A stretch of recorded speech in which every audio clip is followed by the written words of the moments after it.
Lorraine souriait en le disant.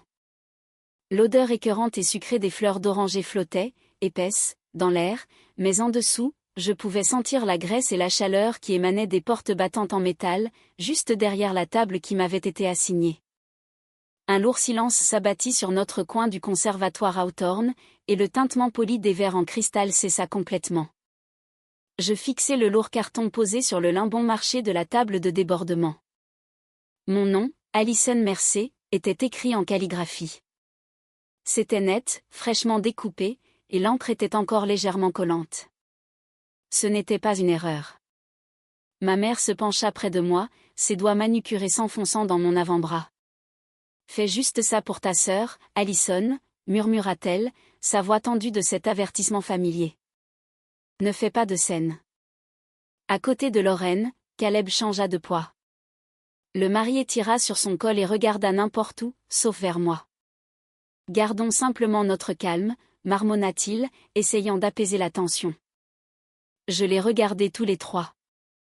À 38 ans, j'étais la fondatrice et directrice générale du centre familial Havenhouse. J'avais passé 12 ans à bâtir une organisation pour abriter les gens en crise, mais à cet instant précis, debout dans un lieu financé par des fonds que j'avais personnellement levés, ma famille s'attendait à ce que je cède. Ils attendaient l'Alison qui avait dormi sur un fauteuil d'hôpital en vinyle pendant 3 semaines quand maman était malade. Ils voulaient la sœur qui avait quitté un entretien d'embauche final, il y a 8 ans, juste pour sortir Lorraine d'un procès pour dette de carte de crédit. Je plongeai la main dans mon sac et sortis mon téléphone. Sans dire un mot, j'ouvris l'appareil photo. Je pris une photo du marque-place fraîchement imprimé. Je reculai et pris une autre photo du plan de table, près de l'entrée de service, puis un plan large des portes de la cuisine, calée ouverte derrière ma chaise assignée. Lorraine laissa échapper un rire sec et théâtral. « Bien sûr, il te faut des preuves. Tu ne peux pas juste être normal pour une soirée ?» Je baissai mon téléphone et croisai le regard de ma sœur. Seulement quand les gens prévoient de nier ce qu'ils ont fait. Son sourire vacilla une fraction de seconde, avant que le sentiment de supériorité ne revienne en force. « Tu n'es que dans l'opérationnel, de toute façon, » ricana Lorraine, agitant une main vers le personnel de restauration. « Aujourd'hui, c'est mon moment de lancement. Il s'agit de moi. » Je hochai lentement la tête. Le lourd nœud d'obligation qui avait vécu dans ma poitrine pendant plus d'une décennie se dissolvait enfin. Merci de l'avoir enfin dit, là où tout le monde pouvait l'entendre. Je posai le marque-place face contre table. Je n'ai pas élevé la voix, je n'ai pas exigé d'excuses. J'ai simplement tourné le dos à la mariée, au marié et à ma mère, puis j'ai commencé à marcher vers la sortie du conservatoire. Le quatuor à cordes se dépêcha de recommencer à jouer. Les notes nerveuses et vives d'une reprise pop classique résonnèrent contre le plafond de verre alors que je poussais les lourdes portes doubles pour entrer dans le couloir principal. L'air frais d'une soirée d'octobre me frappa le visage, dissipant l'odeur suffocante des arrangements floraux. Lorraine pensait m'avoir privé de ma place. Elle n'avait aucune idée de ce que je transportais dans mon sac en cuir. Bien rangée dans une poche intérieure se trouvait une lettre scellée pour le conseil d'administration. À côté, il y avait un courriel de confirmation d'un auditeur indépendant, dont l'arrivée était prévue dans les bureaux de Havenhouse à 8 heures, lundi matin. Et tout au fond, reposait une clé en laiton pour une maison de ville que j'avais achetée 6 mois plus tôt, avec l'argent d'une entreprise de conseil dont ma famille ignorait même l'existence. Je n'avais pas besoin de leur table. J'avais déjà construit ma propre maison. J'étais à mi-chemin du couloir quand un bruit fort et sec m'arrêta. C'était le son d'une lourde chaise en bois raclant durement le parquet de la salle de bal.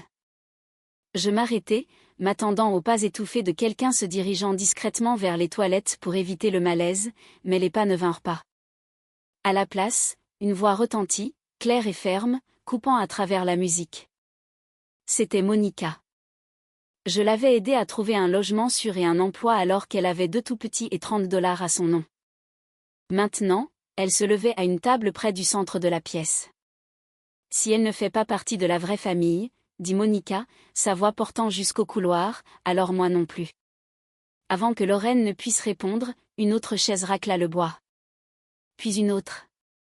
La lourde porte vitrée s'ouvrit, coupant la musique frénétique du quatuor à cordes provenant de la salle de bal.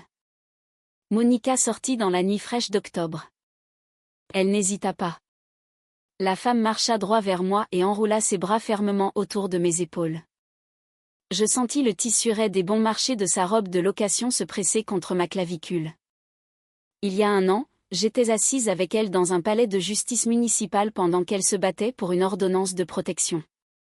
Ce soir, elle était la première personne à prendre ma défense. Je reculai doucement et lui dis qu'elle n'avait pas besoin de quitter son dîner pour moi. Je savais combien d'efforts elle avait déployés pour trouver une baby-sitter juste pour assister à cet événement. Monica secoua la tête, ses yeux sombres parfaitement clairs. « Je ne pars pas parce que tu l'as demandé, » dit-elle, sa voix portant une certitude inébranlable. « Je pars parce qu'elle nous a montré qui elle est. » Un autre raclement de bois contre le parquet résonna de l'intérieur du conservatoire. Celui-ci était plus fort, suivi immédiatement d'un deuxième, puis d'un troisième. Je me tournai vers la paroi vitrée séparant le couloir de la salle à manger. Le mouvement à l'intérieur n'était pas synchronisé, les gens ne se levaient pas en une vague dramatique et répétée. Au lieu de cela, la prise de conscience semblait s'accumuler sur les bords de la pièce avant de se répandre vers l'intérieur. À la table 12, un membre du personnel de longue date nommé Robert posa soigneusement sa serviette en tissu à côté de son assiette. Il avait géré notre banque alimentaire pendant 8 ans. Il repoussa sa chaise, tapota l'épaule de son mari et se dirigea vers la sortie. 2 tables plus loin, un père dont Avenhaus avait couvert le loyer pendant un hiver brutal rassembla simplement sa femme et son fils adolescent. Ils ne dirent pas un mot à personne, ils partirent simplement. L'exode créa un vide que les invités restants avaient du mal à comprendre. Aux tables les plus proches de l'avant, la confusion se transforma rapidement en suspicion. Un donateur d'entreprise majeure, un homme qui avait signé un chèque de 20 000 $ le mois dernier, se pencha de l'autre côté de l'allée pour interroger ma sœur. Il pointa du doigt le siège vide dans la cuisine, demandant clairement si j'étais vraiment juste une assistante administrative, comme la mariée l'avait prétendu. Lorraine força un sourire éclatant et terriblement crispé. Je ne pouvais pas entendre ses mots exacts à travers le verre épais, mais ses gestes exagérés de la main racontaient toute l'histoire. Elle agita ses doigts, rejeta ses cheveux en arrière et rit à gorge déployée. La mariée essayait de présenter le désastre comme un malentendu familial excentrique. Le donateur ne sourit pas en retour. Il ramassa son manteau. La panique atteignit finalement la table d'honneur. Caleb se tenait, rigide, à côté de sa nouvelle femme. Sa mère, une femme imposante en robe argentée, se pencha par-dessus le centre de table florale. Elle pointa un doigt manucuré directement vers les portes de la cuisine, sa bouche bougeant en syllabes sèches et saccadées, exigeant de savoir pourquoi un événement d'appréciation de la communauté humiliait publiquement la fondatrice de l'organisation. Lorraine gesticula frénétiquement dans ma direction, essayant clairement de rejeter la faute sur moi. Caleb baissa les yeux sur sa mariée, sa posture devint complètement raide, et il fit un demi-pas en arrière, loin d'elle. Puis, Nadia fit son entrée. Notre présidente du conseil d'administration était une experte comptable à la retraite. Elle n'élevait jamais la voix et n'agissait jamais sans peser les conséquences. Nadia se leva lentement. Elle posa sa serviette sur la table et lissa le devant de sa robe. Quand elle parla, sa voix trancha nettement à travers les murmures persistants, assez forts pour passer par les portes entr'ouvertes du couloir. Ceci n'est plus une affaire de famille. Pas quand vous utilisez le nom d'une organisation caritative pour financer votre fête. Nadia se retourna et sortit. Cette déclaration brisa la dernière digue. Les gens commencèrent à déferler dans le couloir et la cour au-delà. Des dizaines d'invités se pressaient autour des haies bien taillées, sous les lumières du patio. Quelques jeunes participants sortirent leur téléphone pour enregistrer le chaos. Je m'avançai immédiatement, levant les mains. Je remerciais tout le monde pour leur soutien, mais je leur demandais fermement de ranger leurs appareils photo. Beaucoup de ces familles avaient fui des situations terribles, elles avaient besoin d'anonymat, et leurs visages n'avaient pas leur place sur Internet comme dommages collatéraux dans un différend familial Mercé. Les lourdes portes du conservatoire s'ouvrirent brusquement. Lorraine sortit dans l'air frais. La traîne de sa robe blanche traînait lourdement sur le chemin de béton, ramassant des feuilles mortes et de la saleté. Elle ignora la foule murmurante et marcha droit vers moi. Son sourire de mariée répété avait complètement disparu, remplacé par une grimace serrée et furieuse. « Tu dois retourner à l'intérieur et arranger ça, tout de suite », exigea Lorraine, sa voix stridente, vibrant d'une indignation sincère. Je regardai la femme que j'avais protégée depuis la mort de notre père. Je vis l'attente familière dans ses yeux. Elle croyait sincèrement que j'allais m'excuser auprès de la foule, prétendre que c'était une blague, et faire rentrer tout le monde à leurs sièges assignés. Elle avait besoin que je joue mon rôle. J'ai passé 12 ans à réparer ce que tu as cassé, lui dis-je, gardant mon ton parfaitement calme. Ça se termine ce soir.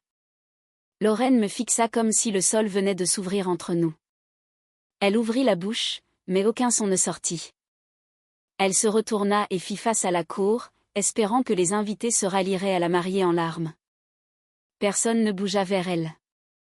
À l'intérieur de la salle de bal, l'infrastructure du mariage s'effondrait discrètement. Le personnel de restauration avait cessé de verser du vin. Plusieurs serveurs étaient regroupés près des portes de la cuisine, attendant que le gérant du lieu confirme qui payait réellement pour la côte de bœuf. Un groupe d'amis d'université de Lorraine chuchotait frénétiquement près du vestiaire avant de s'éclipser par une sortie latérale, désespérés d'éviter le scandale qui se préparait. Les parents de Caleb sortirent ensemble du hall principal, leurs visages pâles et sombres. Ils prirent leur fils par le bras et le tirèrent dans une suite nuptiale privée au bout du couloir, fermant fermement la porte derrière eux. La salle de bal était vide d'invités. Ma sœur se tenait complètement seule au centre de l'immense pièce. Elle était entourée de 148 assiettes intactes et de dizaines d'arrangements de fleurs d'oranger flétrissants. Lorraine tourna sur elle-même en un cercle lent, ses mains agrippant le lourd tissu de satin de sa robe. « Où allez-vous tous » hurla-t-elle. Le son brut et désespéré résonna contre les hauts plafonds de verre. Dehors, dans la cour, plusieurs flashs d'appareils photo se déclenchèrent simultanément. Les gens ne filmaient plus les bénéficiaires, ils enregistraient la mariée, exigeant une audience d'une salle vide. Nadia vint se tenir à mes côtés dans le couloir. La présidente du conseil d'administration ne prit pas la peine de regarder le spectacle qui se déroulait de l'autre côté de la vitre. Elle regarda simplement son téléphone, l'écran projetant une lueur bleu pâle sur son visage. « Allison », dit Nadia tranquillement, son comportement professionnel parfaitement intact, « nous venons de recevoir une alerte automatisée du serveur. » Elle inclina l'appareil pour que je puisse lire la notification. Le texte confirmait que le compte administratif de Lorraine venait de tenter de supprimer définitivement un répertoire. Le système avait bloqué l'action en raison du gel légal que nous avions mis en place 10 jours auparavant. Je me concentrais sur le nom spécifique du chemin de fichier protégé. Il était intitulé « Lancement de la Fondation Mercé ». Je relevai les yeux vers Nadia. L'air frais de la nuit me parut soudain très vif contre ma peau. Ce dossier, dis-je, n'existait pas hier. L'effondrement du mariage de ma sœur n'a pas réellement commencé dans cette salle de bal humide du conservatoire. La fondation s'était fissurée 6 mois plus tôt, un mardi après-midi froid, alors que la pluie battait fort contre la fenêtre de mon bureau à Havenhouse. Mon téléphone vibra contre le bureau en bois, assez fort pour faire trembler un pot de stylo. L'identifiant de l'appelant affichait le nom de ma mère. Je répondis, m'attendant à une question sur les plans pour le dîner, mais Debra ne demanda pas comment s'était passée ma journée. La femme se lança simplement dans une explication frénétique et haletante sur un budget d'événements qui explosait. Une facture de carte de crédit coûteuse était soudainement due, le traiteur exigeait un acompte plus important, et le créateur de la robe sur mesure menaçait d'annuler une commande. Maman s'attendait à ce que j'ouvre mon portefeuille et règle le déficit, comme je l'avais toujours fait chaque fois que l'enfant prodige allait trop loin. J'ai arrêté de payer les dépenses qui ne sont pas les miennes il y a 6 mois, dis-je, gardant les yeux fixés sur le tableur financier trimestriel qui brillait sur mon moniteur. Un silence total pesa sur la ligne pendant 3 longues secondes. Puis, la matriarche de la famille Mercé prit une inspiration forte et théâtrale. Elle lança que ma sœur était sous un stress énorme et avait besoin de soutien. Sa voix tremblait d'une déception fabriquée alors qu'elle me traitait d'incroyablement égoïste. Je n'ai pas argumenté ni tenté de défendre mon caractère. J'ai simplement mis fin à l'appel et posé l'appareil face contre le bureau, sentant le boîtier en métal froid contre ma paume. Ce soir-là, je ne suis pas retournée au petit appartement que ma famille croyait que je louais encore. J'ai conduit jusqu'à l'est de Columbus, je me suis garée dans une rue de banlieue calme bordée de chênes matures, et j'ai déverrouillé la porte d'entrée d'une petite maison de ville en briques. Tant que Lorraine ne consultait pas les registres de propriété publique, personne de mon sang ne connaissait l'adresse. Ma mère ne possédait pas de double des clés, et Lorraine n'avait jamais mis les pieds dans le couloir. Le salon était encore à moitié vide, ne contenant qu'un canapé gris confortable, un solide bureau en chêne, et un pot de peinture bleu non ouvert posé près des plinthes. J'entrai dans la cuisine étroite, me versai un verre d'eau froide du robinet et sentis un profond sentiment de soulagement m'envahir. Ce n'était pas un manoir secret tentaculaire financé par une manne soudaine. Les cloisons sèches étaient légèrement inégales et la plomberie bourdonnait parfois lorsque le chauffage se mettait en marche, mais j'avais acheté la propriété entièrement par moi-même, constituant soigneusement l'acompte sur 2 ans de discipline implacable. Je m'assis à mon bureau et transférai une part fixe de mon salaire hebdomadaire sur un compte d'épargne d'urgence. Puis, j'ouvris mon ordinateur portable pour mener une réunion avec mon tout premier client en conseil, opérant sous le nom de Mercer Community System. J'aidais une autre organisation caritative locale à auditer ses protocoles de confidentialité des données. Lorraine s'était toujours moquée de mon obsession pour la conformité, riant de ce qu'elle appelait « de la paperasse ennuyeuse pour des gens invisibles ». Pourtant, cette même paperasse finançait discrètement ma voie de sortie, me permettant de construire un filet de sécurité qui ne dépendait pas de l'approbation familiale. Pendant longtemps, j'avais sincèrement cru qu'avaler ma propre ambition était le prix nécessaire à payer pour avoir une place à notre table familiale. Je me souviens avoir manqué un séminaire spécialisé en gestion d'organisation à but non lucratif à Chicago parce que maman avait eu une grave crise de panique, me laissant dormir sur un fauteuil d'hôpital en vinyle rigide pendant 3 nuits. Je me rappelle clairement avoir vidé mon maigre compte d'épargne pour couvrir le loyer en retard de Lorraine, debout dans un bureau de location vivement éclairé pour m'excuser auprès d'un gestionnaire immobilier en colère, tandis que ma sœur attendait confortablement dans sa voiture. Après chaque crise fabriquée, Debra me tapotait le bras et déclarait que « la famille prend toujours soin des siens ». Pendant ce temps, ma jeune sœur n'a jamais dit merci une seule fois. Le soir où j'ai signé les papiers de clôture de la maison de ville, j'avais pris un stylo noir et écrit une seule phrase sur la première page d'un cahier neuf, « Aider est un choix, mais être utilisé ne l'est pas ». Le test ultime de cette nouvelle limite est arrivé 3 mois avant que les invitations de mariage ne soient envoyées. Jasmine, notre coordinatrice des opérations méticuleuses, frappa doucement et entra dans mon bureau. Elle plaça une facture fraîchement imprimée carrément au centre de mon bureau. Le papier épais semblait inhabituellement rigide sous mes doigts. Jasmine pointa silencieusement une charge d'exactement $4,800. Le fournisseur était répertorié comme un fleuriste boutique cher situé en centre-ville, et le code de facturation interne indiquait simplement « Engagement floral des donateurs ». Ma mâchoire se serra immédiatement. Je reconnus le nom distinct de cette boutique de fleurs. 3 jours plus tôt, Lorraine avait publié une photo brillante de cette même boutique alors qu'elle essayait des échantillons de voile en soie importés. Je n'ai pas immédiatement marché dans le couloir pour accuser la directrice des partenariats communautaires de détournement de fonds. Les disputes ne donnaient aux personnes manipulatrices qu'une chance de jouer les victimes. Au lieu de cela, j'ai rendu le papier à Jasmine et lui ai demandé de récupérer le fichier numérique original, l'historique complet du code de l'événement et le calendrier de paiement proposé du serveur. Nous avions besoin de données brutes et vérifiables avant de tirer des conclusions. 10 minutes plus tard, le document numérique original brillait sur mon écran. J'ai utilisé ma souris pour zoomer sur le coin inférieur droit de la page. Niché discrètement sous un rendu aquarelle flou d'une arche florale se trouvait un monogramme délicat et entrelacé. Un L orné et un C cursif étaient enroulés autour d'une date spécifique de samedi en octobre. Le nom du fichier sur notre serveur interne était « Banquet de sensibilisation communautaire », mais les métadonnées électroniques sous-jacentes racontaient une histoire complètement différente. Les propriétés cachées de l'auteur indiquaient clairement le titre du projet comme étant « Le mariage de Lorraine et Caleb ». La porte de mon bureau se referma. Jasmine se tenait juste à l'intérieur de la pièce, tenant 2 autres feuilles de papier imprimées contre sa poitrine. Ses mains tremblaient légèrement alors qu'elle s'avançait. La jeune femme plaça les documents à côté de mon clavier sans dire un mot. Il s'agissait de 2 factures supplémentaires du même fleuriste boutique.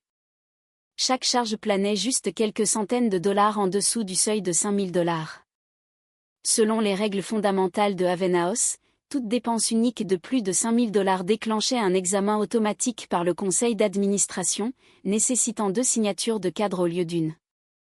Je fixai les 3 feuilles de papier alignées sur mon bureau, regardant la stratégie financière de ma sœur se dessiner avec une clarté dévastatrice. Elle n'a pas fait d'erreur, dis-je doucement, tapotant mon index contre la dernière facture fabriquée. Elle a appris la limite. Jasmine et moi avons passé les 3 heures suivantes à transformer le sol de mon bureau en une carte en papier de la fraude. Nous avons codé par couleur les historiques des fournisseurs imprimés avec des surligneurs, regroupant les charges par type et par code d'événement. L'encre jaune marquait l'équipe de vidéographie, le bleu couvrait les sacs cadeaux personnalisés, le vert mettait en évidence les frais de location de la salle de bal. Chaque catégorie contenait plusieurs factures, découpées nettement en dessous du seuil de révision de $5000, et elles partageaient toutes la même classification exacte de « sensibilisation des donateurs ». Je regardais le patchwork lumineux de papier s'étalant sur le tapis. La partie vraiment terrifiante n'était pas l'argent que nous pouvions facilement suivre, c'était l'argent que nous ne pouvions pas voir, car plusieurs engagements de fournisseurs massifs restaient probablement non facturés jusqu'après la conclusion de l'événement. Je n'ai pas marché dans le couloir pour confronter ma sœur. Au lieu de cela, j'ai emballé les dossiers dans une mallette sécurisée et j'ai rencontré Nadia dans un petit café à 10 pâtés de maison du campus de Haven House. L'odeur des grains de café torréfiés et des manteaux de laine humide remplissait l'espace exigu. J'ai fait glisser la carte des transactions sur la table en bois rayé, expliquant soigneusement quels points de données étaient des faits vérifiés et quels éléments restaient des théories éclairées. La présidente du conseil n'a pas halté ni exprimé d'indignation dramatique. Elle a simplement ajusté ses lunettes, a lu les lignes surlignées et a pris une lente gorgée de sa tasse en céramique. Nadia m'a explicitement ordonné de ne pas fouiller les emails personnels de ma sœur ni d'initier une confrontation directe. Nous devions d'abord protéger l'organisation. Assise dans ce café bruyant, elle a autorisé un gel légal silencieux de toutes les données du serveur interne. Puis, elle a officiellement programmé un audit d'entreprise indépendant pour commencer le lundi suivant immédiatement le mariage. Le besoin d'un protocole strict est devenu douloureusement clair l'après-midi même. Je passais devant le bureau de la réception quand Olivia est arrivée. L'organisatrice de mariage professionnel portait un épais classeur en cuir serré contre sa poitrine, et elle sentait fort le parfum floral coûteux. Quand je lui ai poliment demandé si elle avait besoin d'aide pour localiser les dossiers de la réception des donateurs, ses yeux se sont dirigés vers la cage d'ascenseur. Olivia a changé de poids, a offert une excuse vague sur la révision de la logistique de la restauration et s'est dépêchée de s'éloigner dans le couloir. J'ai regardé la femme disparaître au coin. Je ne l'ai pas suivie ni tenté de jeter un coup d'œil au classeur. Je suis simplement retourné à mon bureau et j'ai documenté la brève rencontre dans un journal sécurisé, sachant que son évasion nerveuse signifiait que d'autres mines financières étaient cachées dans ces pages. Lorraine n'a pas agi comme une personne au bord d'une enquête d'entreprise. Plus tard cette semaine-là, ma sœur est entrée dans mon bureau en tenant un dossier de présentation brillant. Debra marchait juste derrière elle, portant une tasse de thé et une expression familière de pression maternelle. Lorraine a laissé tomber le dossier directement sur mon clavier. À l'intérieur se trouvaient les plans de marque pour la fondation de la famille Mercé, avec un calendrier de lancement prévu pour le soir du mariage. Cachée derrière les conceptions de logos se trouvait une lettre de vérification officielle. Le document déclarait faussement que nous avions fondé Haven House ensemble, en tant que partenaires égales. Ma mère a posé sa main sur mon épaule, pressant doucement les muscles tendus. Elle a suggéré que je ne devrais pas être mesquine pour un simple titre honorifique, insistant sur le fait que partager le crédit serait merveilleux pour les donateurs fortunés. Je n'ai pas élevé la voix ni argumenté sur les 12 dernières années de ma vie. J'ai calmement pris un stylo rouge, j'ai encerclé les chronologies fabriquées sur le document et j'ai rendu les papiers de l'autre côté du bureau. Puis, j'ai ouvert mon client de messagerie, J'ai tapé un court message indiquant que je ne signerais jamais une déclaration que je savais être fausse, et j'ai appuyé sur envoyer. Dans le même fil de discussion, j'ai formellement transféré tous les pouvoirs d'approbation des grands projets de sensibilisation à Nadia pour le reste du trimestre fiscal. Lorraine a arraché le dossier du bureau, son sourire étudié s'évaporant, laissant derrière lui un regard froid et plat. Elle m'a prévenu que j'allais profondément regretter d'avoir embarrassé mon propre sang devant la famille Warren. La véritable profondeur de cette menace ne s'est révélée que le lendemain matin. Jasmine effectuait une sauvegarde de routine des comptes administratifs. Lorraine avait négligemment laissé sa tablette Avenhouse synchronisée avec ses messages personnels, une erreur courante que Nadia avait spécifiquement demandé à notre département technique de collecter dans le cadre du gel légal actif. Un aperçu de notification capturée est apparu sur le moniteur administratif juste au moment où j'entrais dans la salle des serveurs. C'était un message que Lorraine avait envoyé directement à notre mère. Le texte ne mentionnait ni la fondation ni l'audit imminent, il exposait simplement les termes exacts de ma punition. L'écran brillait dans la pièce sombre, affichant les mots crus, « Si elle ne veut pas me donner le titre, elle n'aura pas de place à la table familiale ». Je suis resté complètement immobile, écoutant le faible bourdonnement des ventilateurs de refroidissement du serveur. Le placement dans la cuisine n'allait pas être une erreur de dernière minute ou une erreur de traiteur. Lorraine avait planifié l'humiliation publique comme une expulsion délibérée et calculée. J'ai mis la main dans ma poche et j'ai sorti mon téléphone. Il a vibré une fois contre ma paume. Un nouveau message de Debra est apparu sur mon écran de verrouillage, m'instruisant de porter quelque chose de simple et exigeant que je n'attire aucune attention loin de la mariée. 2 jours avant la cérémonie, mon ordinateur portable a sonné avec un email du département des services à la famille de l'État. Le document numérique joint contenait une offre officielle pour un poste de directrice régionale. Le salaire imprimé sur la 2e page était substantiel, facilement suffisant pour remplacer mon revenu actuel, et le poste offrait une sortie propre et immédiate du désordre chaotique que ma sœur créait actuellement. J'ai lu le contrat 2 fois, sentant le verre lisse du trackpad sous mes doigts, mais je n'ai pas tapé ma signature électronique. L'audit indépendant devait encore suivre son cours. Si je partais à ce moment-là, l'organisation que j'avais bâtie de toutes pièces serait entièrement avalée par une fausse fondation. En ouvrant le tiroir du bas de mon lourd bureau en chêne, j'ai sorti 3 épaisses enveloppes en manille. Dans la première, j'ai glissé une lettre de démission conditionnelle rédigée. La 2e contenait la chronologie complète des transactions que Jasmine et moi avions construites pour le conseil d'administration. La 3e enveloppe contenait le contrat d'état non signé. J'ai glissé les 3 en toute sécurité dans la poche intérieure de mon sac en cuir. Ce n'étaient pas des armes conçues pour une dispute familiale, mais plutôt une police d'assurance silencieuse. Je ne les sortirais que si la mariée tentait réellement de détourner l'organisation caritative devant nos principaux donateurs. Ma mère est arrivée à ma porte d'entrée le soir même, montant sur le porche de ma maison de ville pour la toute première fois. Après mon refus de signer la lettre de la fondation, Lorraine avait cherché les registres de propriété du comté sous mon nom et avait envoyé l'adresse à Debra. Tant pis pour l'intimité que j'avais passé 6 mois à protéger. Debra a fixé l'extérieur en briques solides et les nouveaux numéros en laiton boulonné à côté de la boîte aux lettres, la bouche légèrement ouverte de choc sincère. En entrant dans le petit salon, la femme a touché le dos de mon nouveau canapé comme s'il s'agissait d'un bien volé. La matriarche de la famille Mercé m'a immédiatement accusé de trahison, exigeant de savoir comment j'avais pu acheter un bien immobilier sans la consulter. Je lui ai calmement rappelé qu'une femme adulte n'avait pas besoin de la permission maternelle pour établir une adresse permanente. Son visage s'est crispé et elle a instantanément pivoté vers son objectif principal. Elle m'a ordonné de signer les documents de la fondation et de céder le titre de cofondatrice pour maintenir la paix. Je l'ai regardé droit dans les yeux et j'ai refusé. Les tactiques de pression ont changé le lendemain matin. Mon téléphone a sonné alors que je me versais une tasse de café noir. Olivia, l'organisatrice de mariage, a parlé d'un ton pressé et excessivement enjoué. La femme a appelé pour confirmer explicitement mon siège demandé près des portes de la restauration. Ma prise s'est resserrée sur la tasse en céramique chaude. Quelqu'un avait clairement raconté un mensonge à l'organisatrice sur mes préférences de siège, et le corriger par un appel téléphonique verbal ne laisserait aucune preuve solide. J'ai gardé ma voix parfaitement égale, j'ai remercié la professionnelle pour sa diligence et je lui ai demandé de m'envoyer par email le plan de table finalisé avec les notes de révision exactes jointes.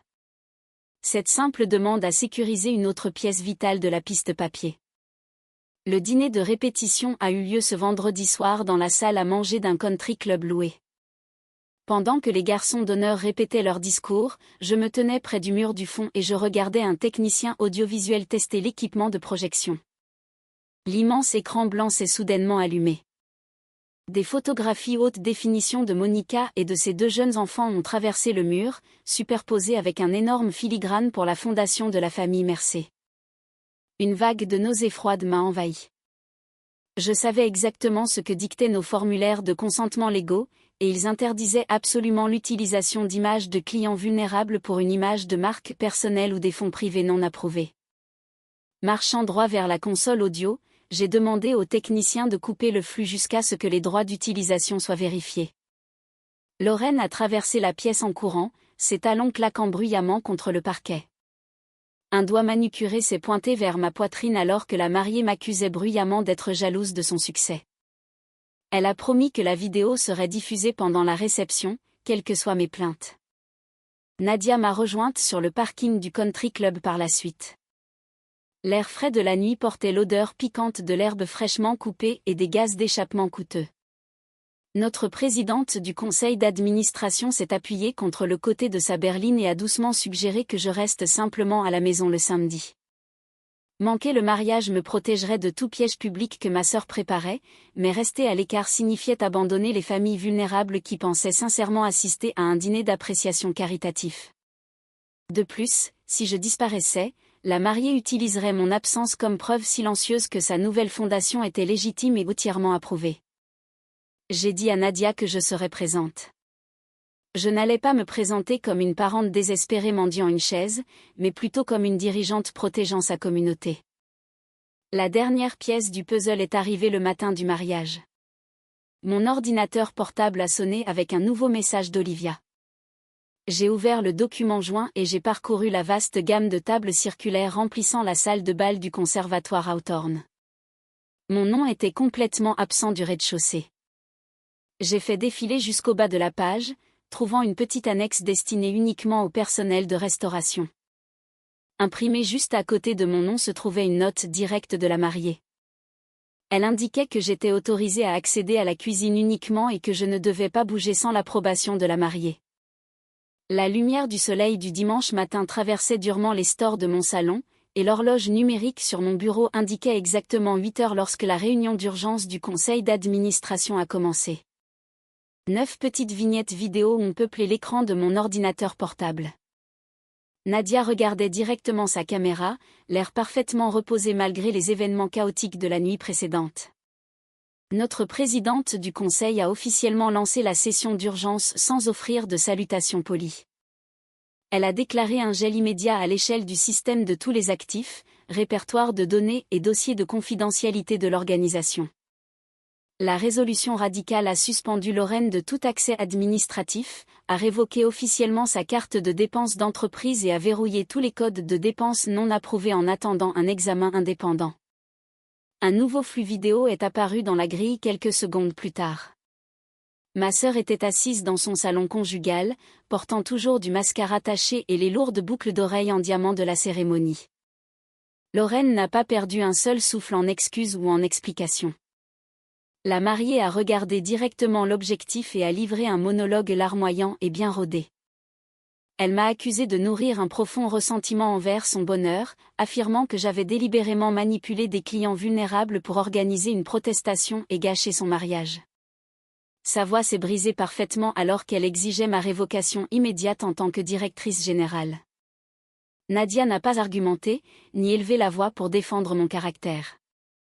La présidente du conseil a simplement ajusté ses lunettes, a partagé son écran avec le groupe et a lancé la lecture d'un fichier vidéo compilé. Les images rassemblaient des extraits du photographe officiel du mariage ainsi que des enregistrements de téléphones portables de 3 invités indépendants.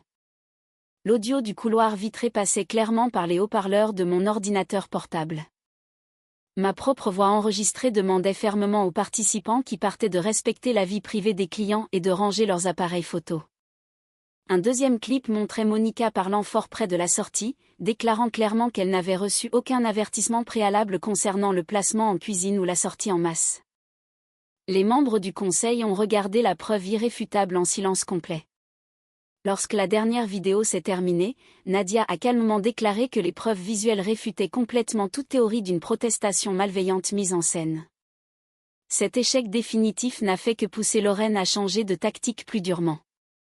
La jeune femme a tenu un morceau de papier devant sa webcam, affichant fièrement la lettre de vérification portant la signature fraîchement ancrée de Debra. Je n'ai pas élevé la voix ni réagi à la falsification évidente qui se déroulait à l'écran. Au lieu de cela, j'ai ouvert une fenêtre séparée et j'ai téléchargé nos documents officiels de constitution d'État, les procès-verbaux de la toute première réunion du conseil d'administration et 12 ans d'historique détaillé des subventions dans la boîte de discussion partagée. Aucun de ces fichiers légaux ne contenait le nom de ma sœur.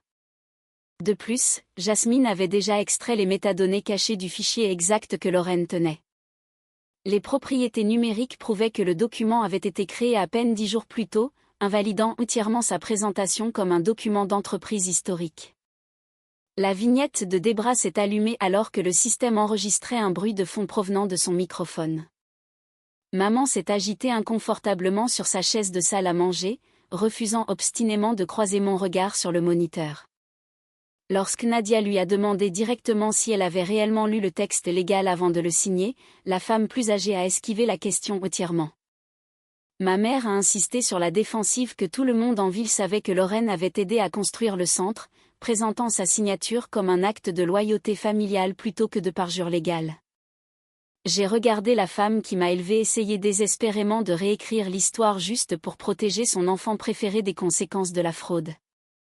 Une histoire de famille n'est pas un document d'entreprise, dis-je, gardant mon ton entièrement neutre alors que je coupais mon microphone. La salle d'attente numérique a sonné doucement. Nadia a admis Olivia dans l'appel sécurisé. L'organisatrice de mariage est apparue aux côtés d'un avocat à l'air sévère, et elle semblait absolument épuisée, dépourvue de toute la confiance polie du dîner de répétition. Olivia a immédiatement expliqué sa conviction sincère que le forfait de restauration était une réception de donateurs entièrement approuvée. Pour prouver son innocence absolue, son avocat a formellement demandé les autorisations de partage d'écran au conseil. Un fil de discussion de mai est apparu devant tout le comité exécutif. C'était un message direct envoyé de Lorraine à l'organisatrice de l'événement il y a 2 mois. Le texte décrivait une stratégie financière très spécifique, diviser les factures et facturer tout ce qui concerne les invités à la sensibilisation, lisait-on dans le message. Alison ne vérifiera pas le trimestre avant-après le mariage. Je me suis adossée à ma chaise de bureau et j'ai expiré lentement. Olivia était complètement innocente, et sa défense désespérée venait de fournir l'arme exacte dont nous avions besoin pour prouver une intention délibérée et calculée. Le conseiller juridique du conseil s'est penché vers son microphone, son expression complètement plate. Il a demandé à Olivia si elle possédait actuellement les contrats originaux non modifiés du lieu. Olivia a hoché la tête rapidement, ses lourdes boucles d'oreilles se balançant avec le mouvement. Oui, et la carte de l'organisation à but non lucratif a payé le premier acompte. L'organisatrice a cliqué sur un bouton, affichant un document financier numérisé sur l'écran partagé. Je fixai les chiffres en gras imprimés à côté de la ligne de l'acompte initial. Le montant était stupéfiant en soi, facilement suffisant pour financer notre refuge d'urgence pendant un mois entier. Pourtant, mon estomac se serra alors qu'une réalisation mathématique terrifiante s'installait en moi. Cet acompte massif ne représentait qu'un des 11 contrats distincts que nous avions trouvés éparpillés sur le serveur. Au cours des 6 semaines suivantes, les auditeurs indépendants ont reconstitué chaque paiement, contrat et communication avec les fournisseurs liés au mariage. J'ai officiellement renoncé à mon autorité d'approbation financière afin que personne ne puisse prétendre que l'enquête était personnelle. Le rapport final a identifié 48 600 $ de dépenses de mariage personnel et d'engagement non autorisés. Lorraine avait divisé les charges sur 11 factures, gardant chacune en dessous du seuil de 5 000 $ qui nécessitait une double approbation. Le schéma éliminait toute possibilité qu'il se soit agi d'une erreur comptable innocente. Ma sœur a réagi à la divulgation publique imminente avec une campagne médiatique désespérée de la terre brûlée. Elle s'est lancée sur les réseaux sociaux avec une énergie maniaque, filmant des vidéos tremblantes où elle prétendait que le mariage n'était qu'un partenariat innovant entre une collecte de fonds et un événement privé. Elle s'est présentée comme la victime d'une sœur aînée jalouse et autoritaire qui la punissait d'être la sœur la plus populaire. J'ai refusé d'entrer dans son jeu. Je n'ai pas publié une seule réfutation ni clarifié ma position dans la section des commentaires. Au lieu de cela, j'ai travaillé avec notre responsable des communications pour publier une brève déclaration officielle confirmant que l'organisation menait une enquête interne complète et que la protection de la vie privée de nos clients vulnérables restait notre priorité absolue. Le véritable poids de la tromperie ne s'est fait sentir que lorsque Jasmine a extrait les formulaires de consentement interne. Nous étions assises dans la salle des serveurs, le bourdonnement des ventilateurs de refroidissement, un faible drone constant contre le silence. Jasmine a croisé chaque photographie haute résolution des albums de mariage avec nos accords d'utilisation signés. Cette famille distincte nous avait accordé la permission d'utiliser leurs histoires dans des rapports annuels internes ou des présentations privées pour les donateurs, mais absolument aucune d'entre elles n'avait autorisé l'utilisation de leur visage pour l'image de marque de la fondation de la famille Mercé. Pire encore, les fichiers numériques montraient que plusieurs photographies de jeunes enfants avaient été grossièrement modifiées avec des slogans textuels ajoutés, transformant leur lutte personnelle en matériel marketing pour le projet de vanité de ma sœur. J'ai personnellement rencontré Monica dans un coin tranquille de notre salle commune avant que les résultats de l'audit ne soient rendus publics. Je me suis excusée jusqu'à ce que ma gorge soit à vif, expliquant que mes propres défaillances systémiques avaient permis que cette violation se produise. Monica ne m'a pas regardée avec pitié ou colère. Elle a simplement touché mon bras et a dit que la vérité devait être dite, quel que soit l'inconfort, afin que personne d'autre ne soit jamais exploité par la même personne.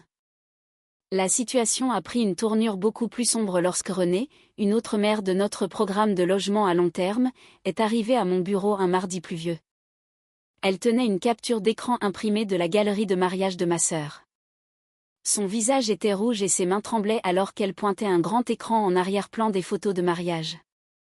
Un portrait haute résolution de sa fille, une enfant qui n'avait jamais consenti à une exposition publique, était affiché juste à côté d'un logo géant de la fondation de la famille Mercé.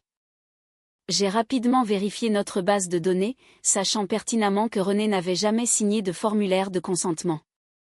La photographie avait été extraite directement de notre logiciel de gestion de cas internes et privés. Mon estomac n'a pas seulement chuté, il a semblé avoir complètement disparu. Cette photo n'a jamais été publique, murmura Renée, ses yeux cherchant dans les miens une explication que je ne pouvais pas fournir. Jasmine a immédiatement lancé une trace médico-légale sur les journaux d'accès à l'image pour voir comment le fichier avait quitté notre serveur sécurisé. Je me suis tenue derrière sa chaise, regardant le curseur clignoter sur le moniteur pendant que le système récupérait l'historique d'utilisation. Le résultat était une impossibilité glaçante. La photographie avait été consultée en utilisant les informations d'identification administrative sécurisée à authentification unique de Lorraine.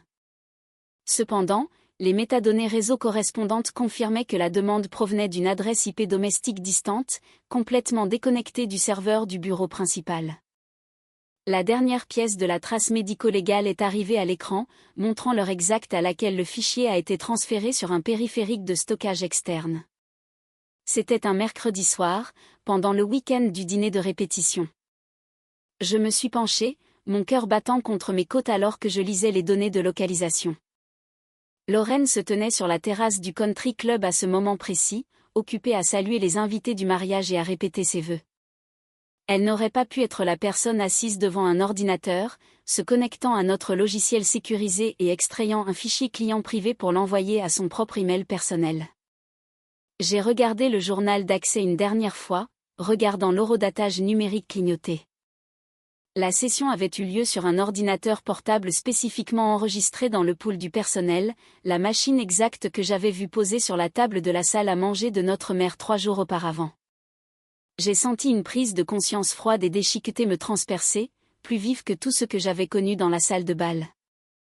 Les informations d'identification appartenaient à ma sœur, mais les mains physiques qui avaient manipulé le logiciel sécurisé pour voler l'image de cet enfant appartenaient à quelqu'un d'autre.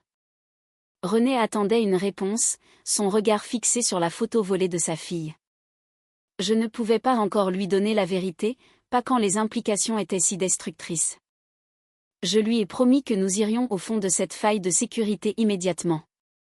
Alors qu'elle sortait de mon bureau, j'ai verrouillé la porte et j'ai fixé la chaise vide où ma sœur avait l'habitude de s'asseoir, comprenant pleinement que je ne combattais plus seulement une détourneuse de fonds. J'affrontais une adversaire entièrement différente et beaucoup plus dangereuse, qui s'était cachée à la vue de tous depuis le début. Je fixai l'écran pendant un long moment, regardant le curseur clignoter dans l'espace vide où la réponse aurait dû se trouver. Jasmine avait déjà confirmé que Havenhouse n'avait jamais créé de compte administratif pour notre mère, ni n'avions-nous jamais accordé à la femme plus âgée un accès autorisé à notre réseau client sécurisé. Je me suis dirigé vers le placard à fournitures et j'ai sorti le journal d'audit physique des ordinateurs portables du pool du personnel. L'entrée pour cette machine spécifique montrait qu'elle avait été empruntée par Lorraine pendant tout le week-end du mariage. J'ai vérifié mon téléphone. Un fichier de sauvegarde caché, que Lorraine avait synchronisé sur notre réseau sous le couvert d'un projet organisationnel, contenait une série de messages textes supprimés. J'ai fait défiler jusqu'à ce que je trouve l'échange envoyé le mercredi soir du dîner de répétition. Lorraine avait écrit à maman, lui disant que l'ordinateur portable était déverrouillé et posé sur la table de la salle à manger. Ma sœur lui avait explicitement demandé de naviguer dans le dossier sécurisé d'examen des histoires de clients, de localiser la fille de René et de transférer le fichier immédiatement. Debra avait simplement obtempéré, utilisant son email personnel pour transmettre la propriété volée. Quand j'ai finalement confronté la femme qui m'a élevée dans le calme de sa maison, elle a minimisé la gravité du vol. Elle a prétendu qu'elle cherchait seulement une belle photo pour le diaporama de mariage de Lorraine, comme si cela effaçait la violation. Elle a insisté sur le fait que Havenhouse était un actif familial, ce à quoi j'ai répondu que l'organisation appartenait à la communauté que nous servions, pas à nous. La pièce suivante de l'audit a révélé l'origine de la fausse documentation. Jasmine a découvert que la lettre de vérification falsifiée, celle que Lorraine avait essayé d'utiliser pour revendiquer le statut de cofondatrice, avait été créée sur l'ordinateur personnel de Debra 10 jours avant la cérémonie. Maman avait signé le document sans jamais consulter le conseil ni vérifier les affirmations. Elle m'a dit qu'elle voulait seulement que ses deux filles soient traitées sur un pied d'égalité, mais je lui ai dit que l'égalité ne lui donnait pas le droit de voler mon histoire professionnelle et de l'offrir à quelqu'un d'autre. La preuve la plus accablante fut la restauration de notre serveur de sauvegarde interne, qui a récupéré le contexte complet des messages que Debra avait tenté de cacher. La fenêtre d'aperçu montrait la matriarche écrivant une directive pour que Lorraine me déplace quelque part hors de vue pour la réception, spécifiquement parce que la soirée était censée être consacrée à la mariée. Lorraine avait répondu que l'accès à la cuisine serait le moyen idéal de me rappeler ma place dans la hiérarchie familiale. Ce n'était pas un acte de méchanceté aléatoire, c'était une expulsion préméditée. Je tournai mon attention vers la famille Warren. Les parents de Caleb m'ont contacté tard cette semaine-là, me transmettant le dossier de parrainage confidentiel que Lorraine leur avait envoyé seulement 48 heures avant la cérémonie. Les documents étaient marqués d'une note sinistre leur demandant de ne pas parler du projet à Caleb, car il était censé être une grande surprise pour le marié. Ils n'avaient pas encore transféré de fonds, mais ils avaient été efficacement dupés par un dossier contenant ma signature numérique, que Lorraine avait clairement copié d'anciens dossiers du personnel. Le marié, en réalisant que sa promise avait utilisé le nom de sa famille pour fabriquer une fondation qui n'existait pas, a finalement commencé à voir le schéma de manipulation qu'il avait ignoré pendant si longtemps. Caleb a amené son avocat à la confrontation finale avec Lorraine. Il a posé à la mariée une seule question perçante, exigeant de savoir si je lui avais jamais donné la permission de représenter mon travail à ses parents. Lorraine ne lui a pas répondu directement, choisissant plutôt de revenir à son scénario habituel sur le fait que j'étais une sœur aînée contrôlante qui ne supportait pas son bonheur. Caleb n'a pas mordu à l'hameçon cette fois-ci. Il a jeté un long regard stable à sa nouvelle femme, a quitté leur domicile commun et a clairement fait savoir qu'il ne protégerait pas la façade d'un mariage entièrement construit sur la fraude financière. Debra est retournée à ma maison de ville une dernière fois, bien qu'elle n'ait plus aucun droit de franchir la porte. La femme m'a supplié de classer l'audit comme un simple malentendu administratif, désespérée d'éviter l'examen des régulateurs des œuvres de charité de l'État. Je lui ai dit que je m'assurerais qu'elle ait un endroit où vivre et des soins appropriés en vieillissant, mais que je ne mentirais pas pour protéger Lorraine. Je ne couvrirai pas ses dettes et je ne resterai pas silencieuse. Une notification sur mon ordinateur portable m'a arraché à mes souvenirs. C'était un appel urgent de notre conseiller juridique. L'Agence de régulation de l'État avait officiellement demandé notre rapport complet, et Lorraine exigeait maintenant une session de médiation formelle avant que le dossier ne soit transmis au procureur. L'avocat de ma sœur prétendait qu'elle voulait résoudre l'affaire discrètement, mais la condition pour la réunion était ma présence personnelle. Elle croyait toujours que je la sauverais. Elle pensait que le souvenir de la promesse que j'avais faite après le décès de notre père serait suffisant pour me forcer la main, mais elle avait fondamentalement mal compris la nature de cet engagement. J'aurais protégé un enfant, mais je ne protégerais pas un adulte des conséquences de ses propres choix. J'ai pris mon sac et je me suis dirigée vers la porte, enfin prête à clore le dernier chapitre de la vie que je n'avais jamais vraiment possédée. La salle de médiation du cabinet d'avocats du centre-ville ne ressemblait en rien à l'atmosphère chaotique et surchauffée de la salle de bal du mariage. L'air était frais, stérile et sentait légèrement la cire à parquet coûteuse. Lorraine était assise de l'autre côté d'une longue table en acajou, les yeux rouges et gonflés, bien qu'elle maintînt une posture de fragilité soigneusement orchestrée. Son avocat était assis à sa droite, un homme en costume gris avec une expression encore plus grave, tandis que Nadia et notre propre conseil occupaient les chaises à côté de moi. Ma sœur tendit la main sur la table, ses mains tremblant alors qu'elle poussait une seule feuille de papier vers moi. C'était une offre. Lorraine promettait de rembourser une partie des fonds volés si je signais une déclaration déclarant que tout l'incident était une série d'erreurs administratives et si je retirais formellement nos plaintes relatives aux données auprès de l'Office de régulation. On peut juste passer à autre chose, Allison, murmura Lorraine, sa voix se brisant avec le tremblement répété qu'elle utilisait pour me faire la sortir de ses ennuis quand elle était adolescente. Pense à ce que le scandale fera à Avenhaus si cela devient une affaire criminelle. Tu as toujours été celle qui protège cette famille. Ne la détruis pas maintenant. Je n'ai pas pris le papier. J'ai observé la femme qui avait été autrefois ma plus proche compagne, témoignant de la façon dont elle passait d'une victime en larmes à une adversaire acérée et menaçante en l'espace d'un battement de cœur. Quand elle a réalisé que ses larmes ne parvenaient pas à m'émouvoir, sa mâchoire s'est crispée. La façade est tombée, révélant la fin froide et calculatrice que j'avais ignorée pendant des années. Elle a sifflé que je jetais tout ce qu'elle avait construit, menaçant que la couverture médiatique qui s'ensuivrait réduirait notre organisation en cendres. J'ai fait un geste à mon avocat, qui s'est levé et a placé un épais classeur organisé au centre de la table. Il n'a pas élevé la voix, ni offert de commentaires émotionnels. Il a simplement commencé à présenter les preuves, pièce par pièce.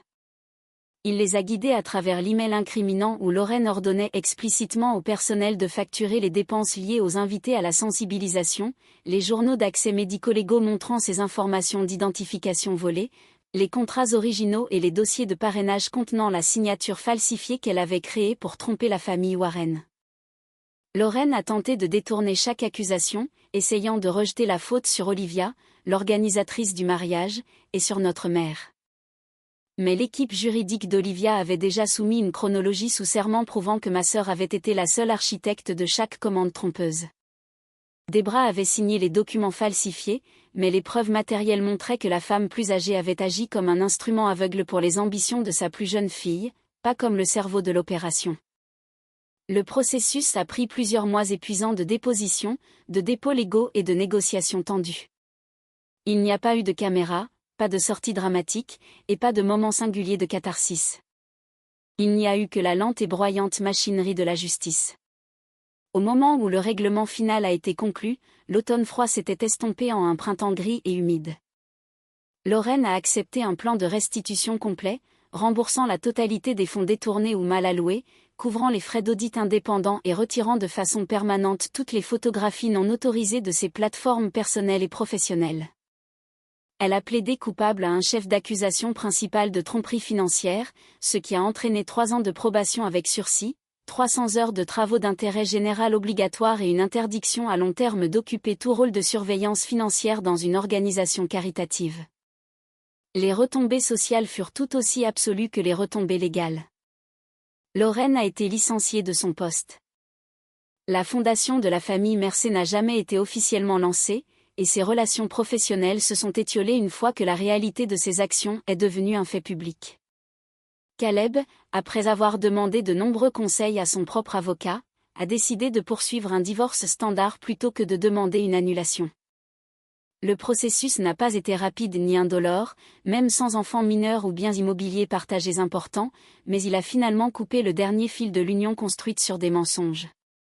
Debra a perdu son poste honoraire au conseil d'administration. Sous la pression de l'audit, la femme plus âgée a été forcée de publier une rétractation publique concernant la fausse affirmation selon laquelle Lorraine avait été cofondatrice de notre organisation. La dernière rencontre a eu lieu un mardi, alors que l'air commençait enfin à se réchauffer. Alors que nous sortions du bâtiment stérile, Lorraine m'a bloqué le passage près des ascenseurs du hall. La femme semblait petite, dépouillée de l'influence et de l'image soignée qu'elle avait passé des années à construire. « Tu m'as tout pris », cracha-t-elle, ses yeux brillants d'une dernière colère futile. Je la regardai, non pas avec haine, mais avec une clarté que je n'avais jamais possédée auparavant. « Non, Lorraine. J'ai simplement arrêté de me mettre entre toi et ce que tu as fait. » Elle me fixa, cherchant une fissure dans ma résolution, un signe que je tendrais la main pour lui offrir une dernière échappatoire. « Qui va m'aider maintenant ?» demanda-t-elle, sa voix oscillant quelque part entre une exigence et une supplique. « La même personne qui aurait dû apprendre à t'aider il y a des années, » dis-je, me tournant vers la lumière du soleil qui filtrait à travers les fenêtres du hall. « Toi !» Je suis sortie de l'immeuble de bureau et sur le trottoir. Mon téléphone a sonné avec une nouvelle notification de message. C'était un nouveau message du département d'État. L'offre initiale de directrice régionale avait expiré des mois plus tôt, mais après la clôture de l'enquête, il m'avait invité à postuler pour un poste de conseillère à temps partiel nouvellement créé. Au même moment, mon téléphone a vibré avec un deuxième appel. Nadia demandait si je serais prête à rester en tant que directrice générale permanente pour superviser la phase finale de la restructuration de Havenhouse.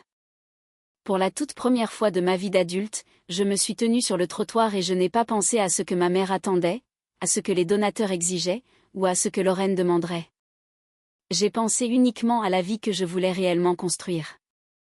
Le poids des enveloppes vides dans mon sac avait disparu depuis longtemps, remplacé par la simple et silencieuse gravité de mes propres choix. J'ai pris une profonde inspiration, j'ai laissé l'air de la ville remplir mes poumons, et j'ai décidé que, pour une fois, j'allais être celle qui écrirait l'histoire. Nadia et moi étions assises dans mon petit bureau, 3 jours après la résolution légale. L'air semblait enfin débarrassé de la tension suffocante qui avait défini l'année écoulée. Je n'ai pas accepté immédiatement le poste de directrice générale permanente. Au lieu de cela, j'ai exposé un ensemble de conditions rigoureuses qui allaient bien au-delà de la simple surveillance financière. J'ai exigé que notre conseil établisse une indépendance complète, interdisant strictement à tout membre de la famille ou à des postes honorifiques de détenir des sièges de vote automatiques. J'ai exigé une double autorisation transparente et obligatoire pour chaque dépense, quel que soit le montant. De plus, j'ai insisté sur des audits d'accès trimestriels par des tiers et la création de 3 sièges permanents au Conseil, exclusivement réservés à des représentants choisis par les bénéficiaires de notre programme. Nadia a écouté chaque exigence avec une expression grave, puis a lentement hoché la tête. Le Conseil a voté pour accepter chacune de mes stipulations. Il comprenait que la seule façon de sauver l'organisation était de se débarrasser de l'héritage du contrôle de la famille Mercé.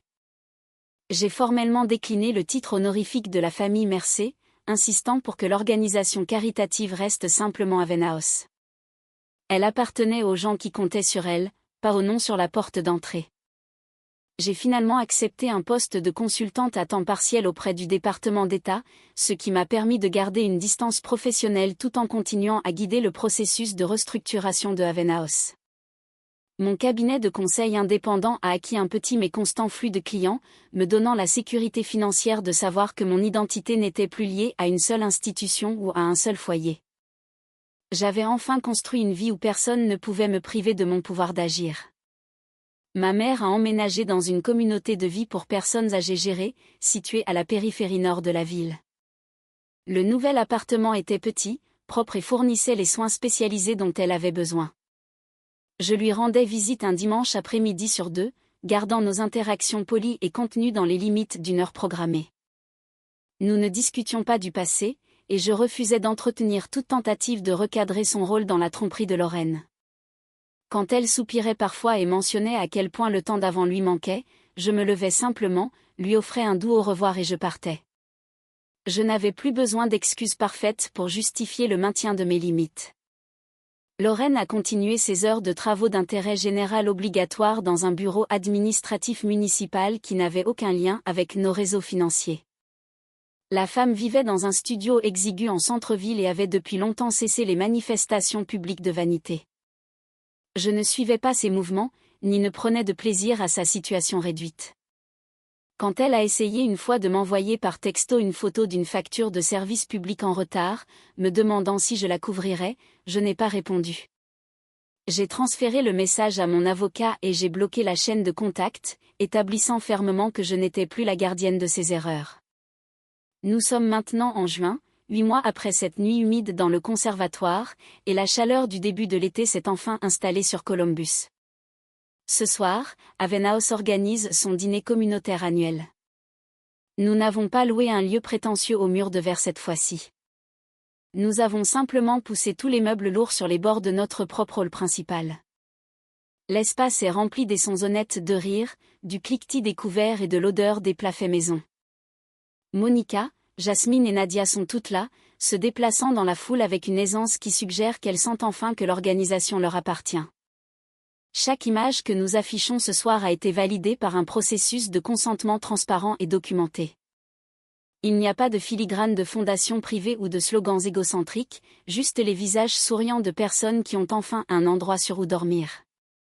Chacun a apporté un plat différent à partager, et les longues rangées de tables sont dépareillées, robustes et entièrement fonctionnelles. J'aperçois une petite chaise vide située près de l'extrémité d'une longue table, juste entre René et Jasmine.